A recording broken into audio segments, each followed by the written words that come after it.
Hello friends, welcome to Roja classic. இன்றைக்கி நம்ம வீடியோவில் கேரட் பீன்ஸ் சாம்பார் எப்படி செய்யுதுன்னு பார்க்கலாம். நான் 100 கிராம் துவரம்பருப்பில் இந்த சாம்பார் செஞ்சுருக்கிறேன். என்னோடய ஸ்டைலில் செஞ்சுருக்கிற இந்த சாம்பார் ரெசிபி எப்படி இருந்ததுன்னு கமெண்ட்ஸில் சொல்லுங்கள். வாங்க இப்போ வீடியோக்கு போகலாம்.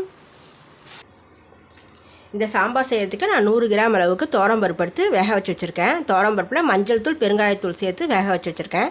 100 கிராம் பருப்புக்கு இந்த அளவுக்கு புளி எடுத்து ஊற வச்சுருக்கிறேன். இதுக்கு பீன்ஸ் ஒரு 10 பீன்ஸு, ஒரு கேரட்டு, தக்காளி பழம் ஒரு பெரிய சைஸில் ஒன்று, ஒரு கைப்பிடி அளவுக்கு சின்ன வெங்காயம், தோலோடு தட்டின பூண்டு வச்சுருக்கேன். வாங்க இப்போ என்னோடய ஸ்டைலில் எப்படி சாம்பார் செய்யுதுன்னு பார்க்கலாம்.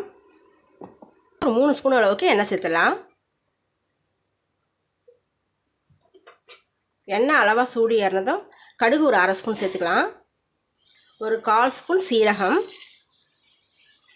ஒரு 10 போல் வெந்தயம். கடுகு நல்லா வெடித்து அடங்குற வரைக்கும் அது நல்லா பொரியணும்.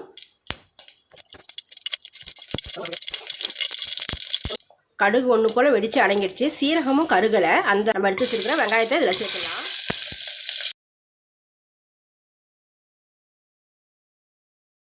வெங்காயத்து கூடவே நம்ம தட்டி எடுத்து வச்சுருக்கிற பூண்டு சேர்த்துலாம். இந்த கேரட்டு பீன்ஸையும் சேர்த்துலாம்.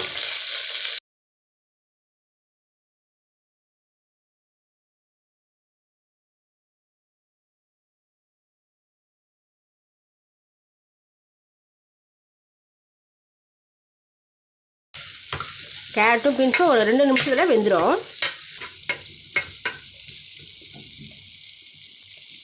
நம்ம வெங்காயம், கேரட், பீன்ஸ் சேர்த்து ஒரு 2 நிமிஷம் ஆகுது. இப்போ நான் தக்காளி பழம் சேர்க்குறேன்.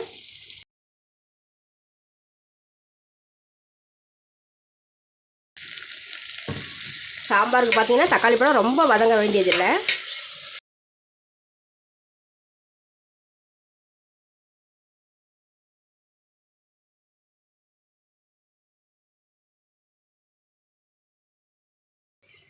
தக்காளி பழம் சேர்த்து 1 நிமிஷம் அளவுக்கு நான் வதக்கி விட்டுருக்கேன். காரத்தூள் பார்த்தீங்கன்னா நான் எடுத்துக்கிற துவரம் பருப்புக்கும் புளிக்கும் தகுந்தப்போல் ஒரு 1/4 ஸ்பூனுக்கு அதிகமாக காரத்தூள் சேர்த்துருக்கேன். காரத்தூளுக்கு டபுள் பங்காக மல்லித்தூள் சேர்த்துக்கலாம். மஞ்சள் தூள் பார்த்தீங்கன்னா ஒரு 1/4 ஸ்பூன் சேர்த்துக்கலாம்.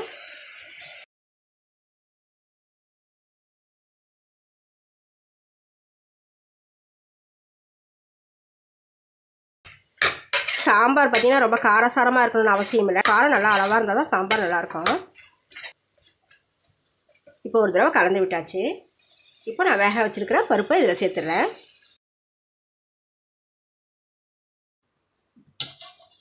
சேர்த்துட்டு ஒரு தடவை மிக்ஸ் பண்ணி விட்டுடலாம்.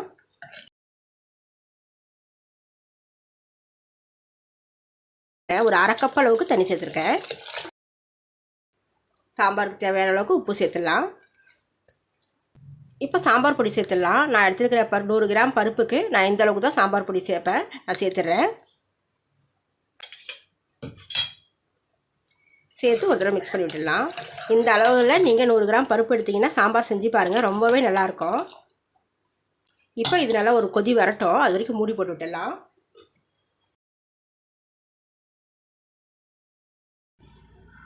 நம்ம தாளித்து மூடி 2 நிமிஷம் ஆகுது. ஓப்பன் செய்யலாம்.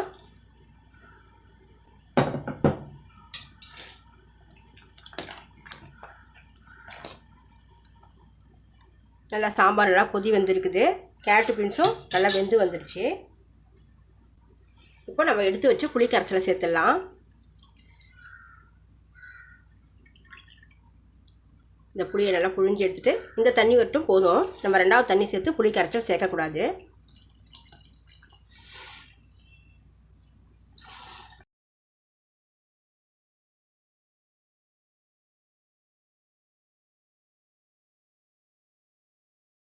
புளி கரைச்சல் சேர்த்து ஒரு 2 கொதி வரட்டும்.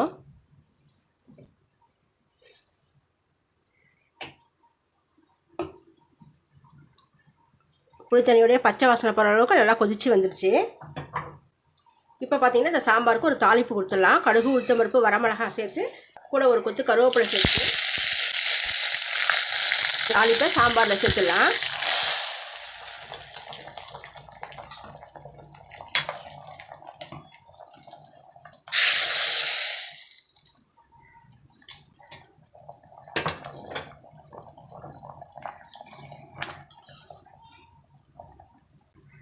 தாளிப்பை சேர்த்ததும் ஒரு கொத்து மல்லித்தழையை சேர்த்துனா ரொம்பவே டேஸ்ட்டான கேரட் பீன்ஸ் சாம்பார் தயாராகிடுச்சு.